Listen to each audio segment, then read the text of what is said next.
হবে দুনিয়ার 50,000 বছরের দিনের ন্যায়। দুনিয়ায় 50,000 বছর দিন যত সময় হবে, ময়দানে মাশরে বিচারের দিনে একটা দিন হবে 50,000 বছরের দিনের ন্যায়। ওই দিনেতে তোমাকে আমাকে সবাইকে দাঁড়াতে হবে। কোথায় দাঁড়াবে তুমি আমি কি জানি? মাথার এক বেগ দেখতে লেখা তো করে আল্লাহ সূর্য নামিয়ে দেবে। শোনো শোনো, আল্লাহর দিনের কথা শোনো। মাথার এক বেগ দেখতে লেখা তো করে আল্লাহ সূর্যকে নামিয়ে দেবে। এই শীতের আবহাওয়া সূর্য আমাদের গায়ে লাগলে সহ্য করতে পারা যাচ্ছে না। সেদিন মাথার এক বেগ দেখতে লেখা তো করে সূর্য নেমে যাবে। সূর্য বর্তমান কোটি কোটি মাইল দূরে রয়েছে। সেদিন মাথার এক বেগ দেখতে লেখা তো করে আল্লাহ নামিয়ে দেবে। সূর্যের বর্তমান যে তাপ আছে কোটি কোটি মাইল দূর থেকে লাগছে, এতে সহ্য করতে পারছি না। সেদিন সূর্যের 12 গুণ তাপ বেড়ে যাবে। মাথার এক বেগ দেখতে লেখা তো করে দাঁড়িয়ে যাবে। এ যুবক, তোমার কি একটু ভয় হয় না? হ্যাঁ, শয়তানি ধোঁকায় পড়ে দুনিয়াদারির পাল্লায় পড়ে ভুল কখনো হয়ে যায়, কিন্তু এত গাফলতি কেন রে যুবক? তোমার যদি এখনই মৃত্যু হয়ে যায়, তুমি তো আর ফিরে আসার রাস্তা পেলে না। তোমার তো পরিবর্তনের আর কোনো সুযোগ রইল না। কি হবে সেই দিনে তুমি কি কখনো চিন্তা করো না? সেই দিন কোনো দাদাগিরি চলবে না, কোনো নেতার নেতৃত্ব চলবে না। ওই দিনে সমস্ত নবীরা বলবে নফসি নফসি নফসি নফসি নফসি। তাহলে তোমার আমার দশাটা কি হবে দেখো। তোমার আমরা যাদের পিছনে ঘুরে বেড়ায়, যাদের জন্য জিন্দেগি কুরবান করে দেয়, যাদের পিছনে টাইম গুলোকে নষ্ট করে কাটিয়ে দাও, যারা তোমাদের ক্ষমতা নিয়ে মসজিদ মাদ্রাসাকে উজাড় করতে লেগেছে, মনে রাখবে সেই দিনে এই জাহান্নামী গুলো তোমাদের কিছুই করতে পারবে না। তাদেরকে তোমরা খুঁজেও পাবে না, কেননা তারা বেহিসাব। যেমন অনেক মানুষ জান্নাতে যাবে, এই জাহান্নামী গুলো বেহিসাব জাহান্নামের দরজার গোড়ায় আগিয়ে যাবে। মনে রাখবে কানা মেকদানো খামসিনা আলফা সানাতি, 50,000 বছর পর বিচার শুরু হবে। ওই দিনটা কেমন হবে আল্লাহ পাক জিবরাইলকে জানিয়ে দেবে। ও জিবরাইল, আমার জাহান্নামকে নিয়ে এসে আরশের পাশে বাঁধাও। কিতাবের কথা বলে যাচ্ছি শোনো, 70,000 জিনজিল দিয়ে জাহান্নামকে বাঁধা হবে। এক একটা জিনজিলে 70,000 করে ফেরেশতা ধরে রাখবে, তথাপিও জাহান্নামকে ধরে রাখতে পারবে না। লম্বা লম্বা জিভ বার করে জাহান্নাম তেরে তেরে আসবে গুনাহগারদের ঘরে ধরার জন্য। এই কঠিন দিনেতে এমন বাপ পাওয়া যাবে নিজের ছেলেকে জমিনে শুইয়ে দিয়ে তার বুকের উপরে পা দিয়ে দাঁড়িয়ে যাবে। কেননা এই সূর্যের তাপে তার জমিনটা পুরে পুরে লাল হয়ে গেছে। যেমন লোহা খুলে দিলে লাল হয়ে যায়, লোহা যেমন আগুনে দিলে লাল হয়ে যায়, সূর্যের তাপে জমিনটা লাল হয়ে গেছে। এই মানুষ জমিনে দাঁড়াতে পারবে না। ছেলেকে বুকে শুইয়ে দিয়ে বাপ বুকের উপরে পার দাঁড়িয়ে যাবে। এমনও ছেলে পাওয়া যাবে নিজের জন্মদাতা বাপকে জমিনে শুইয়ে দিয়ে তার বুকের উপরে পা দিয়ে দাঁড়িয়ে যাবে। এমনও মা পাওয়া যাবে নিজের মেয়েকে জমিনে শুইয়ে দিয়ে তার বুকের উপরে পা দিয়ে দাঁড়িয়ে যাবে। এমনও মেয়ে পাওয়া যাবে নিজের মাকে জমিনে শুইয়ে দিয়ে তার বুকের উপরে পা দিয়ে দাঁড়িয়ে যাবে। এক কথায় যার উপরে যার জোর চলবে তাকে জমিনে শুইয়ে দিয়ে বুকের উপরে পা দিয়ে দাঁড়িয়ে যাবে। এ আমার আব্বা জানেরা, মায়েরা, বোনেরা, সূর্যের তাপে দে মানবার ক্ষীণগুলো নাক দিয়ে গলে গলে গলে গলে পড়তে লাগবে। ওই দিনটা তোমার আমার কি হবে উপায়? ভাবো ভাবো, আমাদের কাছে এলে আমরা ভাবাই। কেন ভাবাই? আমার ঘরেরই তো ভাই তোমরা, আমার নবীর উম্মত উম্মতি ভুল হয়ে যায়।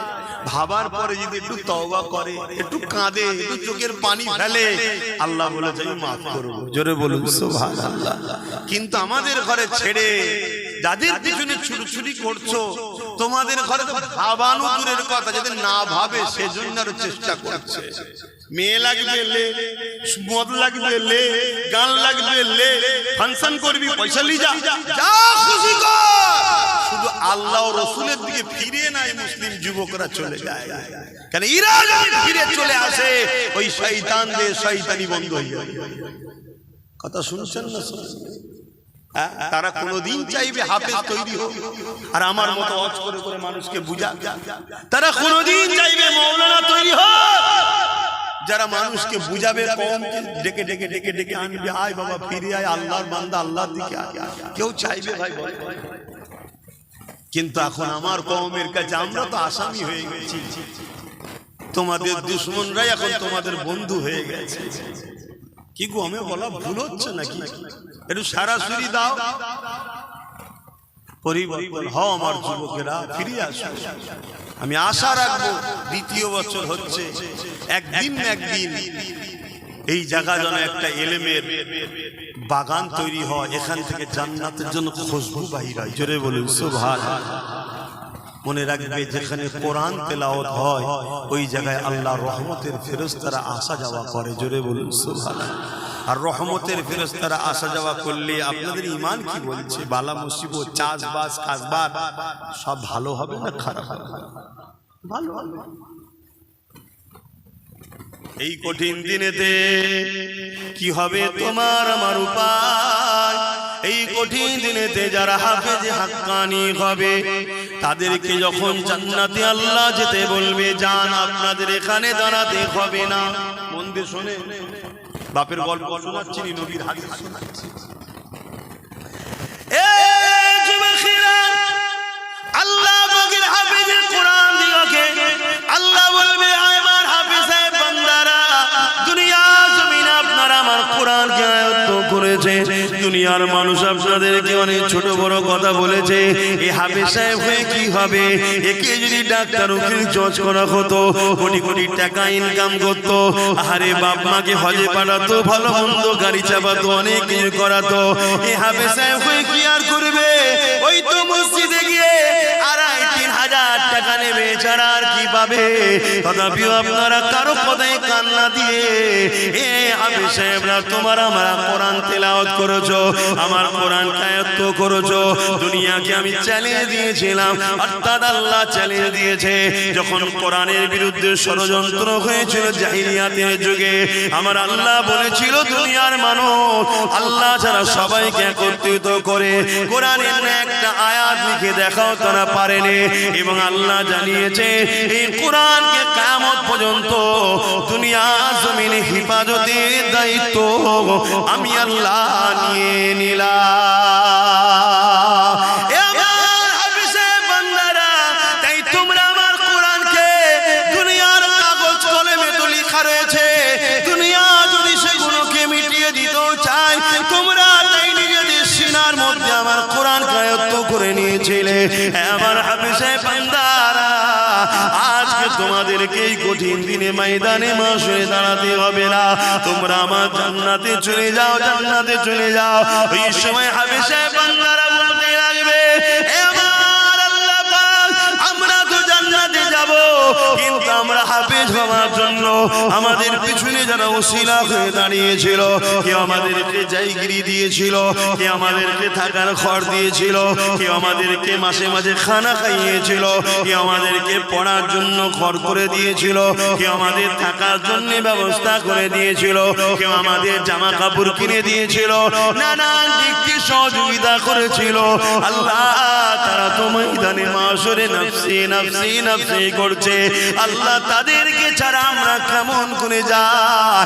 তারা যদি আমাদের পাশে না দাঁড়াতো, আমাদের জন্য যদি শিক্ষা কেন্দ্র না করে দিত, আমাদের জন্য যদি জায়গিরি থাকার ঘর না দিত, আমাদের জন্য খাবার যদি ব্যবস্থা না করে দিত, তাহলে আজ হয়তো আমরা কোরআন আয়াত্ত করার সুযোগটা পেতাম না।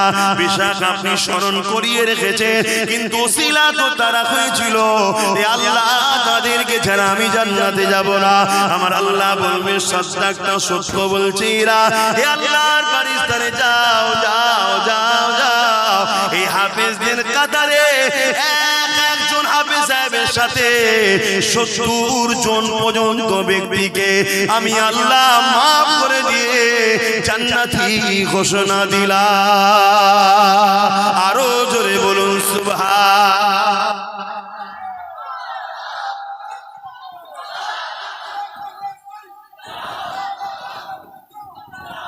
ভাইরা আমার, আল্লাহ দুনিয়াদারি করতে গেলে অনেকের সঙ্গে মিশতে হবে, ব্যবসা বাণিজ্য করতে হবে, লেনদেন করতে হবে, মুসলিম অমুসলিম সবার সাথে উঠা বসা করতে হবে, ওটা আলাদা পাপ, আমি মানা করছি না। কিন্তু আখিরাতের জন্য আমাদের ভাবতে হবে না। দুনিয়া 60, 70, 80 বছরের, 100 বছরের, আখিরাত তো শেষ নাই। কথা কিছু বুঝছেন না, বোঝেন না? তাহলে একটা হাফেজে হাক্কানি যদি আমরা বানিয়ে যেতে পারি, কখনো কখনো আমি নিজেও ভাবি, কখনো কখনো শুয়ে শুয়ে ভাবি, যদি কোনো দিকেও আটকে যায়, কিছু তো হাফেজ সাহেব আমি বার করেছি, মানে অর্থাৎ আমার চেষ্টাতে কিছু ছেলে হাফেজ হয়েছে বিভিন্ন জায়গা থেকে। কারো না কাউকে বলো বাবা আজকে আমার সাথে করে নিয়েছ, এটা কখনো কখনো আমার মনেও হয়। কেন হাফেজদের সম্মান আল্লাহ দিয়েছে, কেন তারা আল্লাহর কথাকে সিনার মধ্যে রেখেছে। কোরআন কার কথা? এটা সবাই বলবেন না, জবান খুলে বলবেন না। কোরআন হলো কালামুল্লাহ, এটা কোনো বই পুস্তক নয়, কালামুল্লাহ, আল্লাহর কথা। জোরে বলুন সুবহানাল্লাহ। পৃথিবীতে আপনাকে কেউ যদি চিঠি দেয়, আপনার ভালোবাসার কেউ বাপ হতে পারে, ভাই হতে পারে, বিদেশ থেকে চিঠি পাঠিয়েছে, ওই চিঠিকে আপনি খুঁটিয়ে খুঁটিয়ে পড়বেন। কেন? আমার ভালোবাসা দিয়েছে, আমার আব্বা দিয়েছে, ভাই দিয়েছে, মা দিয়েছে, স্ত্রী দিয়েছে, আর স্বয়ং আল্লাহ তোমাকে আমাকে একটা চিঠি দিয়েছে, 30 পারা কোরআন। ওই কোরআনকে কখনো কি খুঁড়ে খুঁড়ে পড়ার চেষ্টা করেছি? বলো, করতে পারি, ভুল হয়েছে না হয়? কিন্তু এই ভুলের খেসারত দিবার তো একটা রাস্তা আছে। কি? আমি একটা ছেলেকে পড়াবো, আমি একটা ছেলেকে পড়াবো, আমি একটা ছেলেকে পড়াবো, এইভাবে সবাই যদি চেষ্টা নিই যে একটা করে হাফেজ বানাবো, তাহলে লক্ষ লক্ষ হাফেজ হবে না? হবে না? তাহলে দুনিয়া যতই কোরআনের পিছনে লাগো, অপর দিক দিয়ে আমরা চ্যালেঞ্জের মোকাবেলায় কোরআনের হাফেজ বাড়িয়েই যাবো। জোরে বলুন সুবহানাল্লাহ, আরো জোরে বলুন সুবহানাল্লাহ। নারে দিবে তাহলে দরকার আছে না? আমি কি ভুল করছি? আপনাদের কি মনে হচ্ছে ভুল করছি? কিয়ামতের ওই কঠিন দিনে তোমার বাড়ি কাজে লাগবে না, তোমার গাড়ি কাজে লাগবে না, তোমার সংসার কোনো কাজে লাগবে না। এই যুবকেরা, তরুণেরা, হ্যাঁ ডাক্তার বানাও, উকিল বানাও, জজ বানাও, আমি বিরোধী করছি না, কিন্তু মনে রাখবে তোমার ডাক্তার ছেলে কিয়ামতের দিন নফসি নফসি করবে, তোমার জজ ছেলে কিয়ামতের দিন নফসি নফসি করবে, তোমার ভিআইপি ছেলে নফসি নফসি করবে। যাকে সব সময় গাফলতি করো কেন, সে তো 2,5-3 হাজারের বেশি আনতে পারে না। মনে রাখবে কবরে যখন চলে যাবে, ডাক্তার ফাতিহা করতে যাবে না, তোমার জজ ফাতিহা করতে যাবে না, তোমার এমন করে ভিআইপি ছেলেটা যাবে না। যাবে কে? তোমার আল্লাহর কালাম পড়া ছেলেটা যাবে, যে সূরা ফাতিহা পড়বে, সূরা ইয়াসিন পড়বে, আমল করে দরুদ শরীফ পড়ে চোখের পানি ফেলে তোমার জন্য কাঁদবে। আল্লাহ আমার আব্বা জান, আমার আম্মা জান, আল্লাহ পাক জানি না কবরে কি হালে আছে, আল্লাহ আপনি ক্ষমা করে দিন। আল্লাহ এ যুবক শোনো, আল্লাহর কোরআন জানাচ্ছি, নবীর হাদিস জানাচ্ছি, তোমার এই হাতের দোয়াকে আল্লাহ বৃথা দেবে না। তোমার হাফেজ বাচ্চা দোয়ার ওসিলা করে তোমার কবরে যদি আযাব হয়ে থাকে, ওই সওয়াব যেতে যেতে যেতে যেতে যেতে একদিন না একদিন ওই কবরের আযাবকে আল্লাহ পাক মাফ ক্ষমা করে দেয়।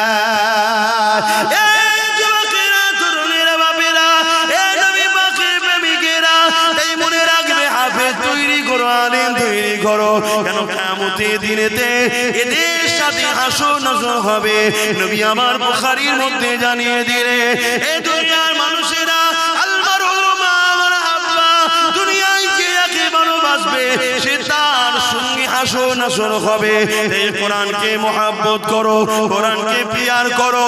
নিজে পড়তে তো আর পারলে না, কমসে কম একজন উপযুক্ত কাউকে তৈরি করো। সেটা যদি নিজের বাচ্চা হয় আর উত্তম, নিজের বাচ্চা যদি না পারো, অন্যের বাচ্চা হচ্ছে তো কি হয়েছে, সে তো আমারই নবীরই একটা উম্মতেরই সন্তান, আমারই একটা নবীর উম্মতেরই তো বাচ্চা। সে যদি কোরআনের হাফেজ হয়, তার সঙ্গে আমার রক্তের কোনো প্রয়োজন নাই। কেন? রক্তের সম্পর্ক নিঃশ্বাস পর্যন্ত, ইমানের সম্পর্ক আল্লাহর জান্নাত পর্যন্ত। রক্তের সম্পর্কে ঝগড়া হয়, রক্তের সম্পর্কে লেনদেন লেনদেনে মারপিট হয়, রক্তের সম্পর্কে জমি জায়গার ভাগ বন্টন হয়, রক্তের সম্পর্কে ফিতনা বাজার হয়, কিন্তু ইমানের সম্পর্কে কোনোদিন ঝগড়া হয় না, মারপিট হয় না। ইমানের সম্পর্কটা এমন সম্পর্ক, যদিও কোনো দিকে তোমার একটু খাদ হয়ে ধরা পড়ে যা, তোমার ইমানের সম্পর্কের ভাইটা কিয়ামতের দিনে তোমার হাতটা ধরে আল্লাহর জান্নাতে নিয়ে যাবে। আরো জোরে বলুন সুবহান। এই যুবকেরা, তরুণেরা, আরেকটা কথা বলি শোনো, কিয়ামতের দিনে যখন আল্লাহ বিচারের দিন করবে, ওই দিনে কোরআনকে আল্লাহ সুন্দর করে সাজাবে। দুনিয়ায় যে ছাপা কোরআন রয়েছে, এটা নয়, লাউহে মাহফুজে যেটা রয়েছে, সেই লাউহে মাহফুজের মধ্যে যা লেখা আছে, ওই লেখা কিন্তু এই কোরআনের মধ্যেই রয়েছে। 27 বছর ধরে আমার নবীর উপরে একটার পর একটা বার, একটার পর একটা করে এইভাবে নবী পাক সাল্লাল্লাহু উপরে এসেছে। এই যুবকেরা, তরুণীরা, বাপেরা, কিন্তু এটা সেই কোরআনেরই অংশ ছাপা, কিন্তু অরিজিনাল যেটা লাউহে মাহফুজে রক্ষিত রয়েছে, ওইটাকে আল্লাহ সুন্দর করে সাজাবে, তাকে চলার ক্ষমতা দেবে, সে আল্লাহর আরশে আজিমে নিচে চলতে থাকবে। আল্লাহ পাক তাকে জিজ্ঞাসা করবে, আমার কালামুল্লাহ, আজ কি আপনি কিছু চাইবেন আমার কাছে? ওই সময় আল্লাহর কালাম কোরআন বলতে লাগবে, আল্লাহ, দুনিয়ায় একদল লোক আমার বড় বিরোধী করেছিল, আবার একদল লোক আমাকে মহব্বত করে সিনার মধ্যে যত্ন করে রেখে দিয়েছিল, একদল লোক আমাকে মিটাবার জন্য মাদ্রাসাগুলোকে ব্যান করেছিল, আবার একদল লোক কাঠের পয়সা খরচ করে ওই মাদ্রাসাকে প্রতিষ্ঠিত করে ওখানে আপনার বান্দাদেরকে ভর্তি করে তাদেরকে কোরআন শিখিয়েছে, তারা সিনার মধ্যে রেখে দিয়েছিল। হে আল্লাহ, একদল লোক কোরআনকে মিটাতে চেয়েছিল, কোরআনের বিরুদ্ধে মিথ্যা বলেছিল, আবার একদল লোক কোরআনের পক্ষে আওয়াজ তুলেছিল। আলহামদুলিল্লাহ, আমি মনে করি কোরআন সেদিন আমার বিষয়ও বলবে।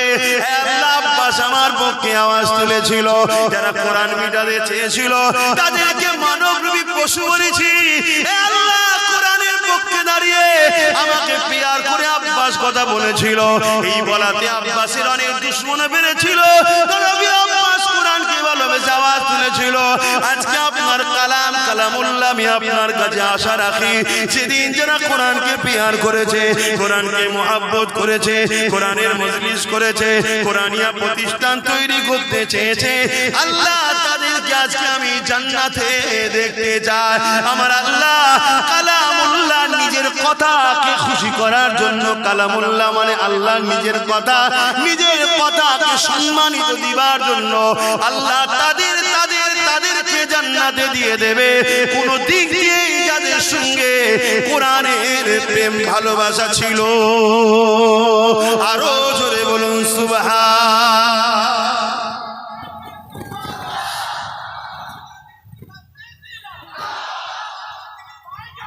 ভাইরা আমার, তাহলে কোরআনের জন্য আমরা আছি না নাই? হাত তুলে বলুন, আছি না নাই? আজ তো একদল লোক কোরআনকে মিটাবার জন্য উঠে পড়ে লেগেছে, আমরা কোরআনের পক্ষে দাঁড়াতে আছি না নাই? আজ আমি হাফেজ হওয়ার বয়স নাই, আপনাদের হাফেজ হওয়ার বয়স নেই, কিন্তু আমাদের নিউ জেনারেশন গুলোকে হাফেজ সাহেব কোরআনের মুখস্থ করা, কোরআনের প্রেমিক বানাবার দরকার আছে না নাই? হাত তুলে সাক্ষী দেন, আল্লাহ আমরা কোরআনের পক্ষে, সবাই বলুন আল্লাহ আমরা কোরআনের পক্ষে। নারায়ে তাকবীর, নারায়ে তাকবীর। কোরআন শরীফ, কোরআন শরীফ, কোরআনিয়া মাদ্রাসা, কোরআনিয়া মাদ্রাসা, নারায়ে তাকবীর। আলহামদুলিল্লাহ, আল্লাহ আমাদেরকে কবুল করে, বলুন আমিন। আমি আশা রাখবো কোরআনের পক্ষে যখন আমাদেরকে প্রমাণ দিতে হবে, এখান থেকে 10টা মানুষ এই কোরআনিয়া প্রতিষ্ঠানকে সুন্দর করে গড়ার জন্য 10টা মানুষ বলুন 5000 করে টাকা দিতে পারবেন, নাম ফোন নাম্বার লেখা হবে, পারবেন? 10টা মানুষ হাত তুলবেন না, দেখতে পাবো না, দাঁড়িয়ে যাবেন। সবাই সাক্ষী থাকো, উঠে দাঁড়ান, উঠে দাঁড়ান, সবাই সাক্ষী থাকো আল্লাহর কোরআনের জন্য মেহনতের পয়সা। যারা দাতা তাদেরকেও ফটো তুলবে না, যারা দান করছে তাদেরকেও ফটো তুলবে না, যদি তোলো কিয়ামতের দিন আল্লাহর কাছে ধরবো তোমাকে। আর দুনিয়ায় আল্লাহ তোমাকে বেউজ্জতির রুটি খাওয়াবে, লাঞ্ছিত অপমানিত করবে। খবরদার দাতাদের ফটো তুলবে না। আজ দুনিয়ায় এমনও জালিম হয়েছে যারা খোদার পক্ষে দান করে এদেরকে টার্গেট করা হচ্ছে। কথা বুঝে আসছে? একটা ভাই উঠেছে, দ্বিতীয় কে আছে? 10টা মানুষ আল্লাহর বান্দা কোরআনকে ভালোবেসে কোরআনিয়া প্রতিষ্ঠান হবে মুজাদ্দিদ জামান দাদা হুজুরের নামে। 10টা মানুষ ভালোবেসে বলুন যে আমি আল্লাহর কোরআনের জন্য যে আল্লাহ আমায় জিন্দেগি দিয়েছে, আমার যা আছে সবকিছু কে দিয়েছে ভাই? একটু বলেন না গো, আমি কি মায়ের পেট থেকে নিয়ে এসেছিলাম? আল্লাহ সব দিয়েছে। অতএব সেই আল্লাহর ভালোবাসায় নবীর ঘর মাদ্রাসায় কোরআনিয়া শিক্ষা হবে। একটা বাচ্চা যদি প্রতিষ্ঠান থেকে বেরিয়ে যায়, আমার সামান্যটুকু হলেও টাকা লেগে থাকবে, আমি ওই প্রতিষ্ঠানের সঙ্গে জুড়ে থাকবো। বলুন 10টা মানুষের মধ্যে একজন হয়েছে, দ্বিতীয় নম্বরে কে আছে? 10টা আল্লাহর বান্দা 5000 করে টাকা, বেশি চাইনি। 10টা বান্দা 5000 করে টাকা, তার মধ্যে একটা হয়েছে। দ্বিতীয় নম্বরে কে আছে? এতগুলো মানুষের মধ্যে 10টা বান্দা নেই যে আল্লাহ নবীর প্রেমে দেবে, আল্লাহর প্রেমে দেবে 5000 টাকা। যদি কেউ বেশি দিতে চান দেন, 5000 যদি কম মনে হয় যে আমি বেশি দেবো, সেটাও বলুন যে আমি 10000 দেবো। ওই এক ভাই হাত তুলেছে, মারহাবা। দেখো একটু খেয়াল করো, প্যান্ট শার্ট পরা, মাথায় টুপি নেই, কিন্তু দিলটা দেখো। অথে আল্লাহ লেবাসের আগে অন্তর দেখবে। জোরে বলুন সুবহানাল্লাহ। লেবাস যদিও খারাপ হয়ে যায়, ও লেবাস খুলে ফেলবেন, কাল মিটে যাবে। আল্লাহ অন্তরটা দেখবে। আর আমার সঙ্গে এই জন্য সব ইয়ং ছেলেদের